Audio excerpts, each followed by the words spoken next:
teman-teman, subscriber setia channel spesial horor yang selalu Mimin bangga-banggakan. Satu lagi, sebuah cerita horor berjudul asli Hotel Angker di Jember dari akun Twitter @bristory akan segera Mimin bawakan buat kalian semua. Jadi, tidak usah tunggu lama-lama.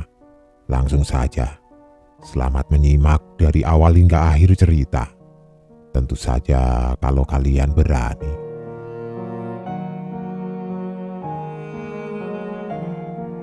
Sekitaran Maret atau April 2007, aku road trip ke Bali bareng Rai, Dedi, dan Ali. Rencana yang memang sudah kami rancang jauh-jauh hari sebelumnya. Sengaja untuk tidak memilih tanggal musim liburan, supaya tidak terlalu ramai wisatawan dan hotelnya juga tidak terlalu mahal. Kami berempat memang hobi jalan darat, menyusuri jalan dan tempat yang belum pernah dikunjungi. Sama juga dengan perjalanan ini, kami sengaja tidak melalui jalan yang biasa orang-orang lalui, cari jalan pedesaan di selatan Jawa. Singkatnya, perjalanan pun dimulai.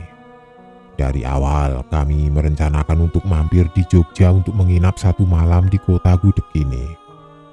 Dulu, aku sudah pernah bercerita tentang pengalaman kami waktu bermalam di satu hotel di Jogja, hotel yang cukup menyeramkan. Hari ini, aku akan cerita setelah bermalam di Jogja masih dalam perjalanan menuju ke Bali. Kami meninggalkan hotel jam 8 pagi setelah sarapan. Matahari sudah mulai menyengat terik. Aku yang berada di belakang kemudi mengarahkan kendaraan menyusuri jalan di sisi selatan Pulau Jawa. Pacitan, Ponorogo, Trenggalek, Tulungagung, dan seterusnya akan menjadi kota-kota yang akan disusuri sampai nantinya berakhir di ujung timur Pulau Jawa, lalu menyeberang ke Bali. Rencananya seperti itu. Seperti yang aku bilang di awal, sebisa mungkin kami menghindari jalan besar, selalu memilih jalan desa dan pegunungan. Menikmati pemandangan, udara sejuk pedesaan dengan sawahnya dan pegunungan dengan hutan-hutan kecilnya.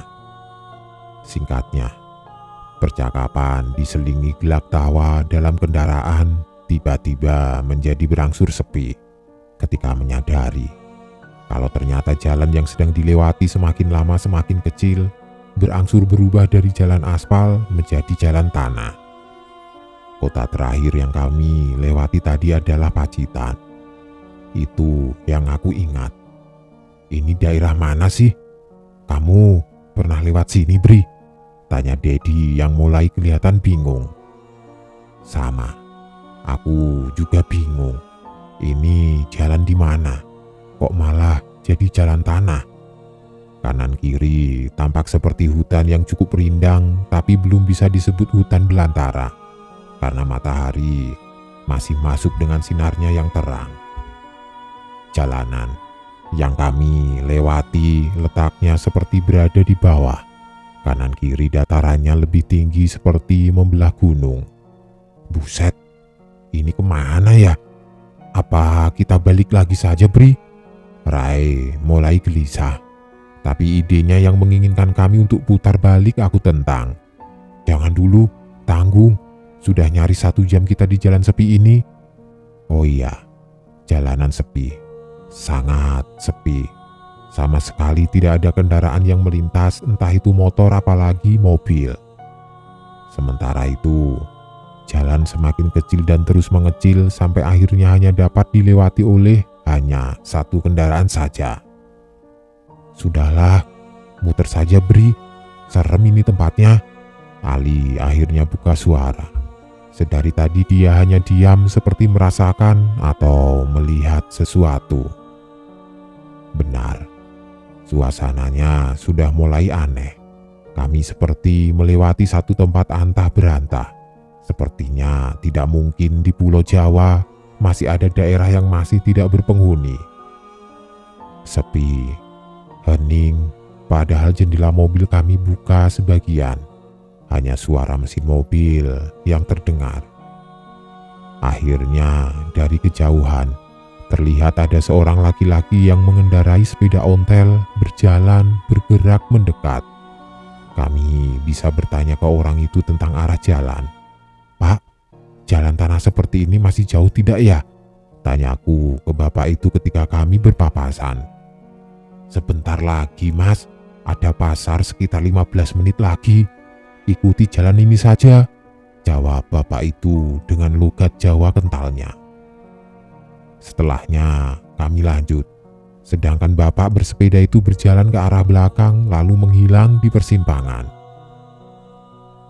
Kami ikuti sarannya. Benar saja, beberapa saat kemudian terlihat ada keramaian. Cukup lega karena akhirnya ada tanda-tanda kehidupan. Ketika sudah semakin dekat tempat yang cukup ramai itu, semakin terlihat jelas tempat itu berbentuk apa. Mobil sengaja aku jalankan dengan sangat pelan. Ternyata pasar. Jalan yang membelah di tengahnya ternyata juga masih jalan tanah. Belum jalan aspal seperti apa yang dibilang bapak pesepeda ontel tadi. Kanan kiri jalan ada bangunan dengan fungsinya masing-masing. Sebagian besar adalah toko yang menjual macam-macam barang. Di emperan ada beberapa penjual juga yang menjajakan dagangannya di atas teras toko. Tapi ada yang aneh, membuat kami berempat terkesima. Setelah diperhatikan dengan seksama, ternyata semua bangunan di pasar itu berbentuk bangunan tempo dulu, seperti bangunan di kisaran tahun-tahun awal 1900-an, sebelum Indonesia merdeka. Orang-orangnya berpakaian seperti orang zaman dulu, yang wanita banyak yang berkebaya. Kendaraan yang melintas hanya kami. Selain itu cuma sepeda dan kereta kuda, sepeda motor pun tidak terlihat. Sebelah kanan, di balik deretan toko-toko yang bercat putih, ada sungai mengalir. Sungai cukup besar yang airnya bersih. Di atas sungai terlihat beberapa perahu hilir mudik dengan tujuannya masing-masing. Entahlah, itu pemandangan yang cukup unik buat kami. "Ini kota apa ya? Kok aneh?" pertanyaan Ali memecah kesunyian. "Kita masih nyasar, kota ini tidak ada di peta," jawab Rai sambil memandang keluar. "Bagaimana kalau kita berhenti dulu? Sudah jam makan siang nih," aku memberi saran karena perut memang sudah keroncongan. Semua setuju. Aku lalu menghentikan kendaraan tepat di depan warung nasi pecel yang ada di sebelah kiri jalan. Kami semua turun. Siang itu udara cukup panas. Matahari hampir tepat di atas kepala, sinarnya menyengat membakar kulit. "Bu, nasi pecel 4 ya," Rai bicara ke ibu penjual yang duduk di balik meja hidangannya. Si ibu menjawab menggunakan bahasa Jawa yang sangat halus. Kami hanya berpandangan tanpa tahu harus menjawab apa, sama sekali tidak mengerti apa yang beliau bicarakan. Selama mempersiapkan pesanan, dia terus bicara, disertai dengan senyum dan tawa sekali-kali. Kami hanya tersenyum-senyum saja mendengarnya. Iya, karena tidak tahu mau bicara apa. Hingga tiba saatnya, ketika makanan tersaji di meja. Dengan lahap, kami langsung menyantapnya, nasi pecel yang cukup enak. Enak sekali malahan. Ketika sedang menyantap makanan, ibu penjual pecel tampak mencoba berbicara kepada kami. Dan tentu saja, tetap tidak mengerti apa yang beliau katakan. Kami hanya tersenyum sambil menjawab iya sekali-kali. Beliau berbicara sambil menunjuk-nunjuk ke belakang warung, kemudian berjalan keluar melalui pintu belakang. Karena itulah, akhirnya kami menebak, mungkin ibu itu bermaksud berpamitan untuk meninggalkan warungnya sebentar. Setelah selesai makan, kami tetap berbincang di dalam warung kecil yang tidak ada pengunjung lain selain kami. Sekitar 15 menit menunggu ibu itu kembali cukup lama dan mulai gelisah karena sudah harus melanjutkan perjalanan lagi. Di sela-sela perbincangan, belakangan baru tersadar kalau ada yang aneh dengan kota ini. Suasananya menjadi sepi. Di luar sepi, tidak ada orang. Ali memecah kesunyian sambil melayangkan pandangan keluar. Perasaanku mulai tidak enak karena sama sekali tidak ada orang, seperti kota mati. Yuk cabut saja. Hawanya mulai tidak enak. Aku berdiri dan meletakkan selembar uang 50.000 di atas meja. Kami buru-buru masuk mobil dan pergi dari tempat itu. Aku mengemudikan mobil sedikit cepat sebisa mungkin segera menjauh. Itu, ibu tukang pecelnya nongol. Dedi membuka omongan sambil melihat ke arah belakang. Dari kaca spion, aku juga melihat ibu itu dari kejauhan. Dia berdiri sambil melambaikan tangan. Aku tidak mempedulikannya, tetap mengemudikan mobil menjauh. Kira-kira 5 menit kemudian, kami kembali masuk hutan yang bentuknya sama dengan yang kami lalui sebelum memasuki kota aneh itu. Suasana kembali hening dan sedikit gelap karena pepohonan kembali rindang.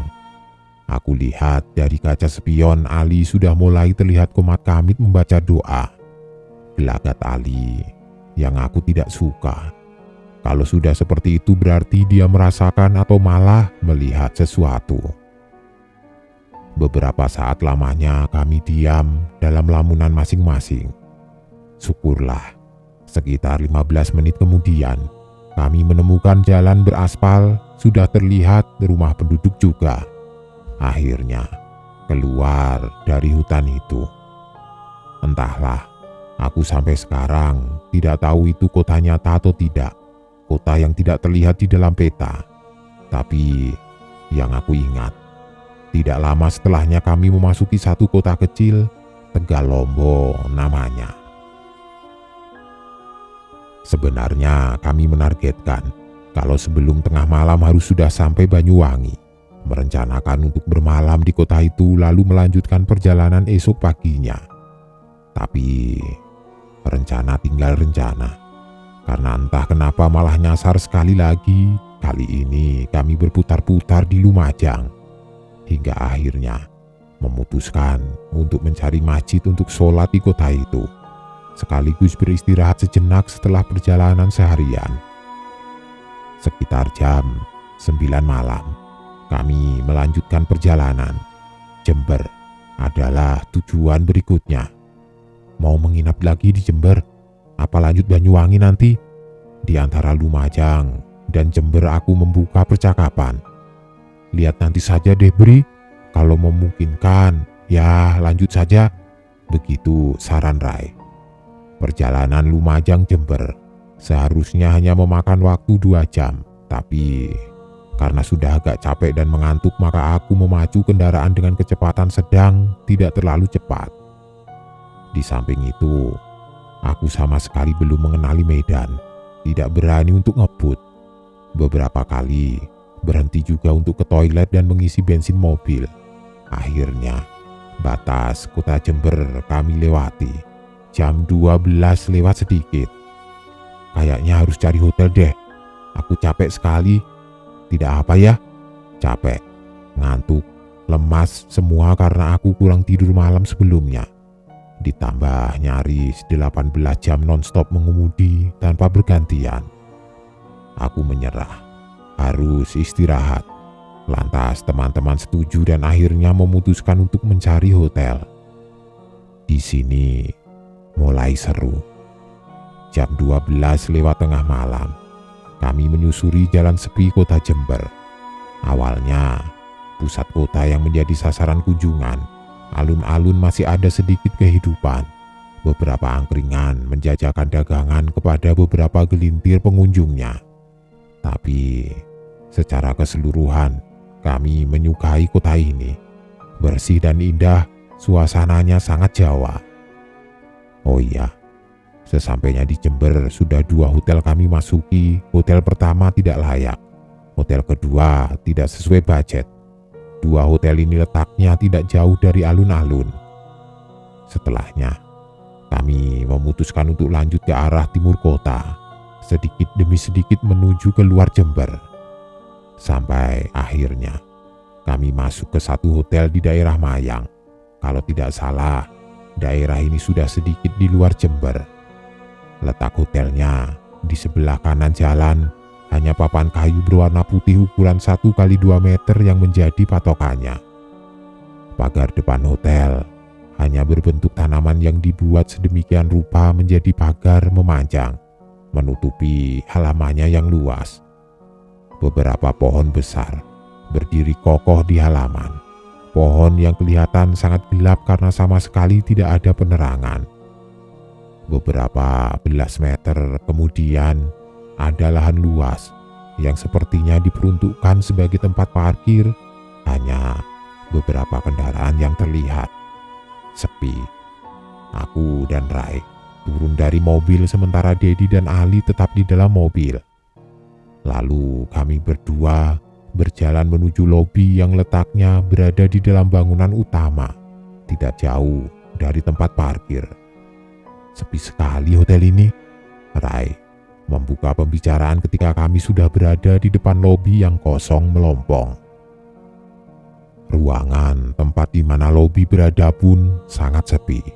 Sama sekali tidak ada orang. Ruangan besar yang berisi meja kursi mengarah ke lemari TV yang dalam keadaan mati. Aku memencet bel, memanggil petugasnya, namun tidak ada jawaban. Ketika bel dibunyikan untuk kedua kalinya, barulah ada orang yang keluar dari ruangan di belakang lobi, seorang pemuda berumur belasan tahun dengan tampang menahan kantuk. "Masih ada kamar kosong?" tanya aku. "Masih ada, Mas," jawab si Mas penjaga. "Boleh lihat dulu?" "Boleh, mari silahkan." Lalu kami berjalan ke arah belakang bangunan. Hotel ini tidak seperti hotel pada umumnya. Bentuknya seperti rumah besar kuno dengan banyak kamar di dalamnya. Jalan menuju kamar yang akan dilihat cukup jauh melalui beberapa belokan. Beberapa bagian melewati gang sempit yang hanya cukup dilalui satu orang saja. Kebayangkan? Hingga akhirnya, beberapa menit kemudian Mas penjaga bilang, "Itu kamarnya di ujung," sambil menunjuk ruang gelap di pojok bangunan. "Memang kamar penuh semua, Mas? Sampai harus di kamar paling ujung?" tanya Rai. Si Mas penjaga bilang, "Hotel tidak penuh. Hanya saja yang siap pakai hanya kamar di belakang itu." Baiklah, kami menurut saja. Posisi berjalan kami berbaris. Mas penjaga paling depan, aku di belakangnya, Rai paling belakang. Nah, ketika sedang berjalan dan lewat depan salah satu kamar yang letaknya di sebelah kanan, aku melihat sesuatu. Kamar ini tirai jendelanya terbuka. Jendela dengan kaca nako transparan tertutup. Karena tiranya setengah terbuka, aku jadi bisa melihat isi kamar. Lampu menyala redup, tapi masih sanggup menerangi. Nyaris berhenti melangkah. Ketika di dalam kamar aku melihat ada perempuan yang sedang menyisir rambut panjangnya secara perlahan. Dia duduk di ujung tempat tidur menghadap TV yang dalam keadaan mati membelakangi kami. Pemandangan yang cukup bisa membuatku terpana merinding. Itu manusia atau bukan? Refleks aku menoleh ke belakang ke arah Rai. Raut wajah Rai mengatakan kalau dia melihat pemandangan yang sama. Rai tersenyum, tapi ada kecemasan. Lalu kami meneruskan berjalan dengan pikiran yang masih bertanya-tanya, itu tadi manusia atau bukan? "Ini kamarnya, Mas," ucap si Mas penjaga. Ketika beberapa saat kemudian kami sampai di kamar paling pojok belakang. Aku dan Rai sudah tidak fokus lagi. Pikiran kami masih tertuju kepada perempuan yang sedang menyisir rambut tadi. Begitulah gambaran kamar Yang sedang kami lihat adalah kamar 2 tempat tidur dengan meja yang di atasnya ada TV tua. Lampu sangat redup, mungkin hanya 5 watt. Aku sama sekali tidak tertarik dengan kamar ini. Tidak tertarik untuk tidur di hotel ini. Aku yakin Rai juga sama. Setelah sedikit berbasa-basi, kami meminta untuk kembali ke lobi depan. Kemudian kami berjalan melewati jalur yang sama menuju lobi, tentu saja akan melewati kamar yang berisi perempuan tadi. Kali ini kamar itu menjadi di sebelah kiri, beberapa meter sebelum tepat berada di depannya. Aku melihat jendela masih dalam keadaan sama, terbuka tirainya. Namun ketika sudah benar-benar berada tepat di depan kamar, ternyata perempuan itu tidak lagi berada di tempatnya. Tapi masih ada, tidak menghilang, hanya saja posisinya berubah. Kali ini dia berdiri tepat di balik jendela kaca Nako, masih di dalam kamar. Berdiri menghadap kami yang sedang berjalan di hadapannya. Wajahnya putih, pucat, dengan rambut panjang terurai, menatap dengan senyum getir mengerikan. Sungguh menyeramkan. Pada detik itu, aku yakin kalau dia bukan manusia. Detik berikutnya, Rai mendorong seperti meminta untuk berjalan lebih cepat lagi. Aku yakin Rai melihat pemandangan yang sama. Ketakutan. Kami terus berjalan, tidak lagi melihat ke kamar itu, dan akhirnya sampai di lobi. "Mas, maaf, kami tidak ambil kamarnya," ucap Rai pendek. "Ya sudah, tidak apa. Kenapa, Mas? Mas tadi lihat perempuan itu juga ya? Tenang saja, dia tidak bakalan ganggu tamu kok." Jawaban Mas penjaga sungguh mengejutkan. Aku dan Rai hanya tersenyum mendengarnya, lalu kami menuju parkiran, keluar hotel, dan mencari hotel yang lain. Melanjutkan perjalanan, aku mengarahkan kendaraan terus ke timur. Sementara situasi jalanan sudah semakin sepi, hanya beberapa bis malam terlihat melintas. Ketika sudah hampir jam 1, kami menemukan satu hotel lagi. Letaknya masih di sebelah kanan jalan. Tapi kali ini bangunannya kelihatan dari jalan, bagusnya keadaannya. Tidak sekelam dan segelap hotel sebelumnya. Aku berucap dalam hati, bagaimanapun keadaan hotel ini akan kami ambil, tubuh sudah sangat butuh istirahat. Tipikal hotel di kota kecil. Hotel ini juga sama. Bangunannya berbentuk rumah kuno yang berukuran besar. Lahan parkirnya tidak sebesar hotel sebelumnya, hanya sanggup menampung sedikit kendaraan saja. Bangunan bertingkat 2 ini benar-benar berdesain kuno. Zaman dulu, klasik, sangat bernuansa Jawa. Lobinya penuh dengan barang antik, kursi dan meja kayu berukiran. Lukisan besar bergambar pemandangan. "Oh, masih ada, Mas. Mari saya antar untuk melihatnya dulu," jawab seorang bapak penjaga lobi ketika kami menanyakan perihal ketersediaan kamar. Tidak terlalu jauh, hanya beberapa belas meter dari lobi kami sudah sampai kamar yang dimaksud. Kamarnya sangat besar, ukurannya kira-kira 5 kali 5 meter.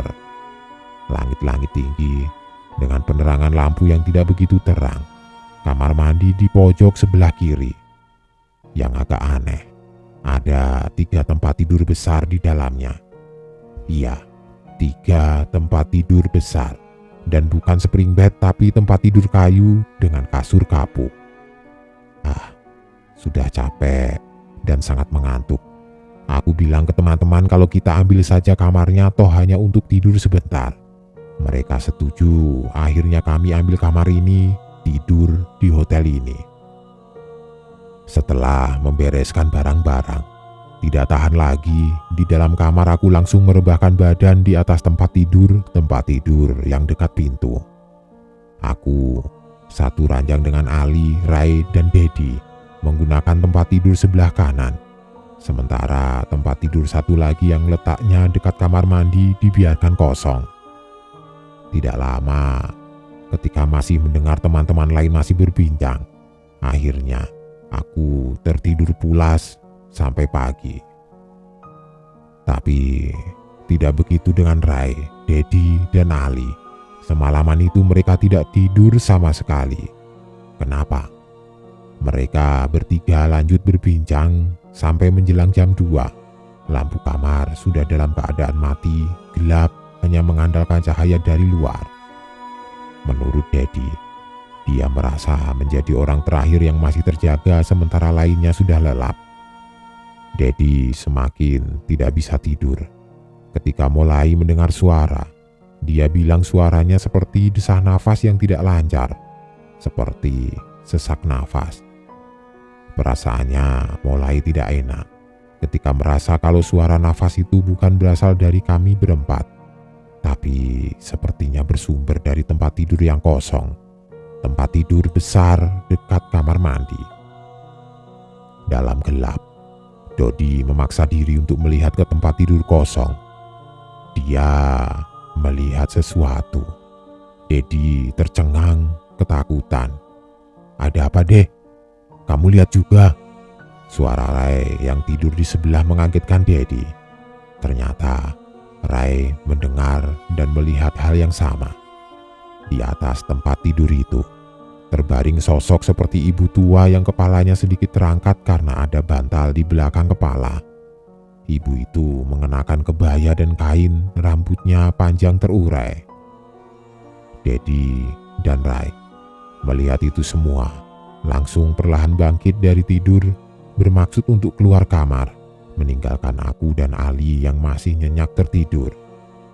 "Bangunin Bri sama Ali tidak?" tanya Rai ketika sudah berada di teras kamar.